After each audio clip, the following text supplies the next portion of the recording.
जय जिनेन्द्र। साध्वी प्रमुखा श्री कनक प्रभा जी के 51वें मनोनयन वर्ष पर बहुश्रुत साध्वी श्री कनक श्री जी की पुस्तक और प्रेरणा को आधार बना ज्ञानशाला दिल्ली द्वारा प्रस्तुत है असाधारण साध्वी प्रमुखा श्री कनक Prabha ji a living legend series का दूसरा भाग। विलक्षण प्रतिभा को लेकर जन्मी थी कला, पारिवारिक धार्मिक संस्कारों का सिंचन पा उनका बचपन ढला। अब अपनी किस्मत को अपने संकल्प और पुरुषार्थ से लिखने संयम के पथ पर उनका पहला कदम बढ़ा। बंधुओं, पार्ट 1 में जहां आपने साध्वी प्रमुखा जी के परिवार और बाल्यकाल का परिचय पाया और जाना कैसे उन्होंने अपने संकल्प बल से पिताजी को दीक्षा के लिए मनाया, आइए अब जाने कैसे मुमुक्षु और साध्वी के रूप में उन्होंने अपना जीवन प्रशस्त बनाया। बात है विक्रम संवत 2013 की, जब आचार्य श्री तुलसी का चातुर्मासिक प्रवास सरदार शहर में था। उस समय पारमार्थिक शिक्षण संस्था प्रायः आचार्य प्रवर की उपासना में ही रहती थी। कला को लगा कि उसे संस्था में प्रवेश पाने के लिए अनेकों बार आवेदन करना पड़ेगा, किंतु बुआ जी के बेटे भाई रतनलाल जी पींचा ने उनके कहने पर जो प्रथम आवेदन दिया वह तुरंत स्वीकृत हो गया, क्योंकि उस समय संस्था का नया शिक्षा सत्र प्रारंभ हो ही रहा था। कला को भी संस्था में भर्ती होने की जल्दी थी, किंतु भाई जी रतनलाल जी ने कहा कि मामा सूरजमल जी की अनुमति के बिना और संस्था प्रायोग्य गणवेश तथा अन्य आवश्यक सामग्री की व्यवस्था बिना तुरंत वे कला को भर्ती नहीं करेंगे। कला ने सोचा हाथ में आया अवसर निकल न जाए, इसलिए तुरंत पत्र द्वारा पिताजी की आज्ञा प्राप्त कर गुरुदेव के चरणों में निवेदित किया और गुरु इंगित पाकर संस्था के तत्कालीन अध्यक्ष श्रीमान जबरमल जी से मिली। वह दिन था भाद्रपद शुक्ला त्रयोदशी का। जबरमल जी ने रतनलाल जी से कहा, श्रेष्ठ कार्य के लिए आज अच्छा मुहूर्त है, इसे टालना नहीं चाहिए। और बस उसी दिन 15 वर्षीय कला बन गई मुमुक्षु कला। पारमार्थिक शिक्षण संस्था एक उच्च कोटि की निर्माणशाला है। विनम्रता, अनुशासन, निष्ठा, श्रमशीलता और जागरूकता, इन गुणों के कारण कला ने संस्था में सभी के बीच अपना एक अच्छा स्थान बना लिया। संस्था की प्रखर प्रतिभा संपन्न और होनहार छात्रा के रूप में उन्होंने अपनी विशिष्ट पहचान बना ली।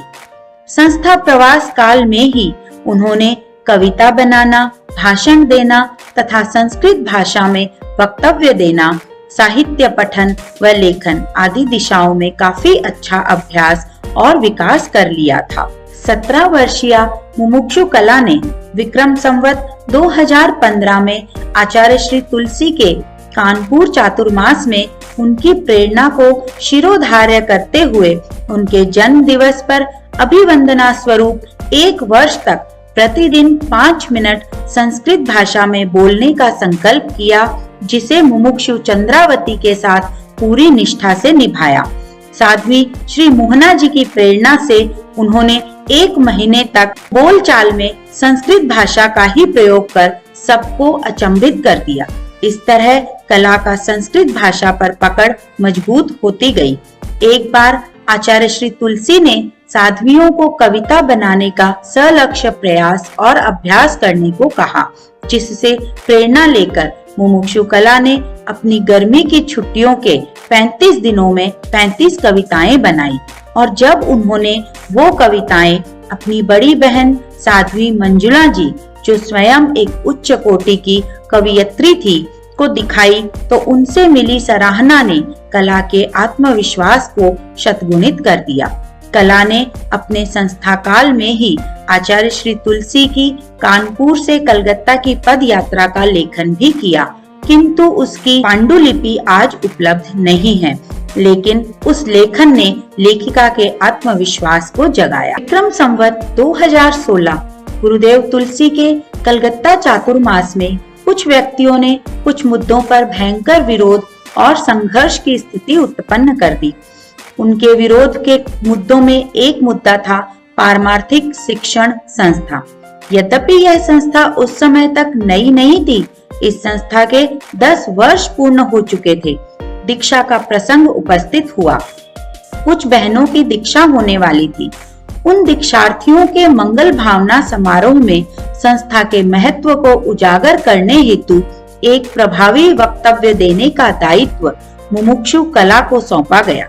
कला ने प्रबुद्धता के साथ संस्था की गतिविधियों का विवरण दिया और उनके ओजस्वी वक्तव्य की गूंज लंबे समय तक कलकत्ता वासियों के मानस पटल पर छाई रही और विरोधियों का विरोध भी समाप्त हो गया।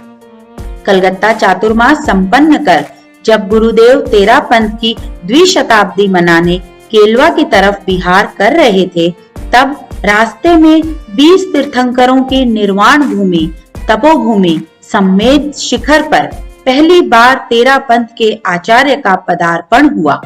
भव्य कार्यक्रम का आयोजन किया गया और श्राविका समाज की प्रतिनिधित्व करने के लिए मुमुक्षु कला को संकेत मिला। उन्होंने अपने तत्कालीन सूझबूझ का परिचय देते हुए अपने वक्तव्य में आचार्य प्रवर से निवेदन किया, भंते, संस्था में इस समय हम 21 बहनें हैं। एक बहन को प्रतिक्रमण का आदेश प्राप्त है।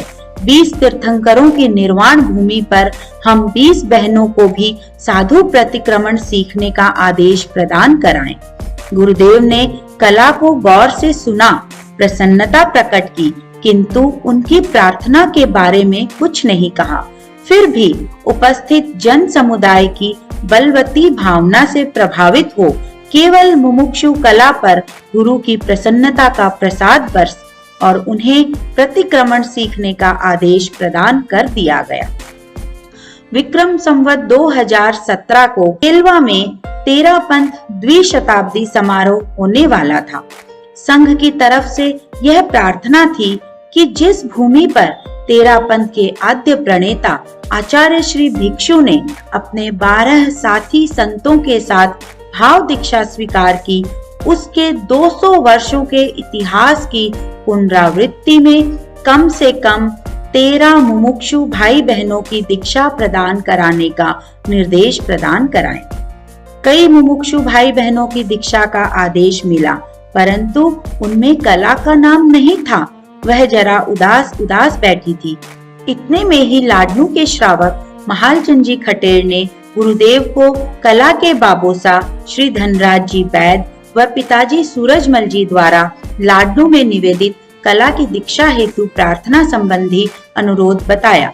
गुरुदेव की स्मृति में वह बात आते ही उन्होंने उन 13 दीक्षाओं में मुमुक्षु कला का भी नाम अंकित कर लिया।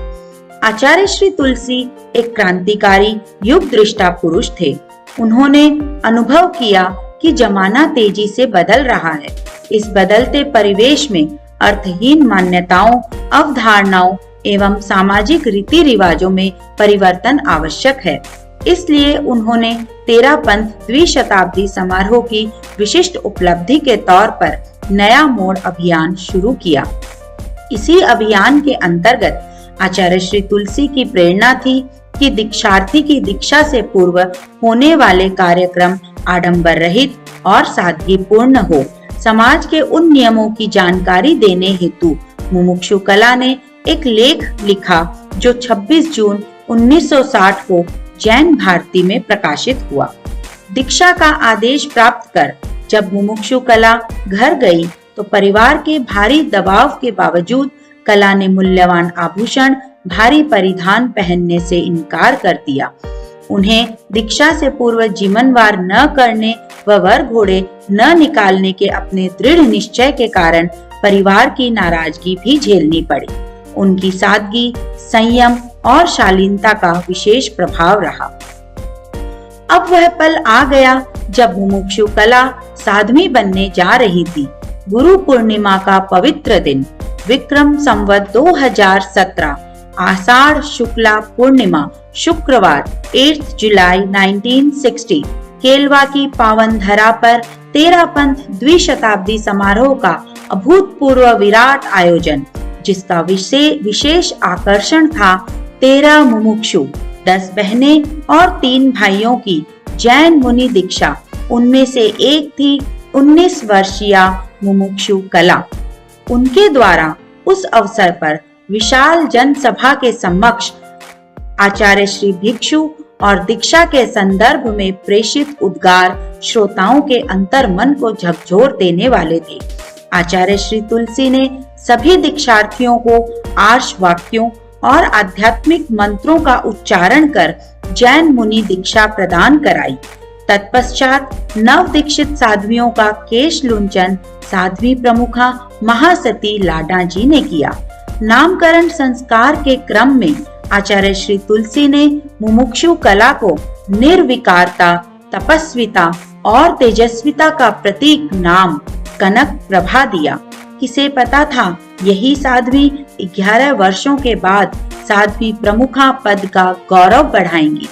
कलावती मुमुक्षु कला से साध्वी कनक प्रभा बन गुरुदेव श्री तुलसी के संरक्षण, प्रशिक्षण व उनकी निर्माणशाला में तथा महासती लाडा जी की वात्सल्यमयी निश्रा और ज्येष्ठ भगिनी साध्वी मंजुला जी की देखरेख में शिक्षा और साधना, इन दोनों ही दिशाओं में द्रुत गति से आगे बढ़ते हुए नए क्षितिजों को छूने लगी। वे प्रकृति से सरल, विनम्र, मृदु और शांत थी। बहुत कम बोलती थी। ज्ञान ध्यान में व्यस्त एवं अपने आप में मस्त रहने वाला अपने साधना पथ को सहज ही प्रशस्त बना लेता है। कनक प्रभा जी ने 1 माह के भीतर 10वें कालिक सूत्र को कंठस्थ कर लिया था। गुरुदेव तुलसी ने साधु साध्वियों के शिक्षण प्रशिक्षण को व्यवस्थित रूप देने के लिए सप्तवर्षीय 7 वर्षों का पाठ्यक्रम निर्धारित किया। साध्वी कनक प्रभा जी ने उसके 3य वर्ष में अपना नामांकन करवाया और 4 वर्ष के भीतर ही सप्तवर्षीय संघीय पाठ्यक्रम की सभी परीक्षाएं प्रथम श्रेणी से उत्तीर्ण की। जब वे 3य वर्ष की पढ़ाई कर रही थी, तभी आचार्य श्री तुलसी ने उन्हें 4th वर्ष में अध्ययनरत साध्वियों के साथ व्याकरण पढ़ाना शुरू कर दिया।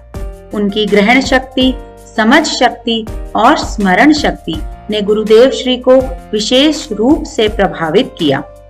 उनकी प्रतिभा और विकास की संभावनाओं को परखकर गुरुदेव ने समय समय पर प्रसन्नता व आत्मतोष अभिव्यक्त किया। इस दौरान आपने आचार्य श्री तुलसी द्वारा विश्वास के साथ सौंपा गया प्रत्येक कार्य, चाहे समुच्चय का पानी लाने का हो या प्रतिलेखना का समय सूचक शब्द करने का दायित्व हो, उन्हें साध्वी प्रमुखा बनने के पहले दिन तक सजगता पूर्वक निभाया। विक्रम संवत 2021 के बीकानेर चातुर्मास में आचार्य प्रवर की प्रेरणा से हस्तलिखित मासिक पत्रिका पराग का संपादन उनकी संपादन यात्रा का पहला कदम था। फिर संस्कृत प्राकृत संयुक्त रूप से नीरज नाम की पत्रिका निकाली गई और उसका संपादन भी साध्वी कनक प्रभा जी ने किया। 2 वर्ष के इस प्रयास से साधु साध्वियों ने संस्कृत प्राकृत में अच्छा अभ्यास किया। विक्रम संवत 2022 के दिल्ली चातुर्मास से पूर्व उन्होंने आचार्य श्री तुलसी के प्रवचनों का लेखन शुरू किया। यह क्रम 15 महीने तक चला और फिर संपादित होकर बूंद बूंद से घट भरे नाम से 2 भागों में प्रकाशित हुआ। तो इस तरह साध्वी कनक प्रभा जी अपनी श्रमशीलता, एकाग्रता, संतुलित जीवन शैली, श्रद्धा, समर्पण से अपने व्यक्तित्व और कर्तृत्व में उत्तरोत्तर निखार ला रही थी। संघ और संघपति के प्रति गहरी निष्ठा, समर्पण भाव, विनयशीलता, आचार कुशलता, गोपनीयता आदि विशिष्टताओं के कारण जहां आचार्य प्रवर का विश्वास अर्जित किया, वहीं अपने विनय, विवेक, अध्ययन अध्यापन कौशल, शालीनता द्वारा साध्वी समाज में भी गौरवपूर्ण स्थान बना लिया।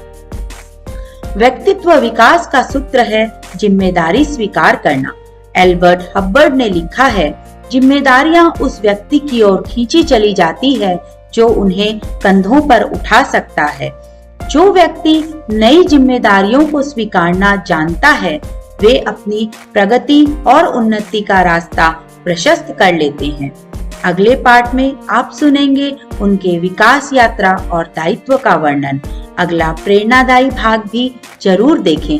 ओम अरहम।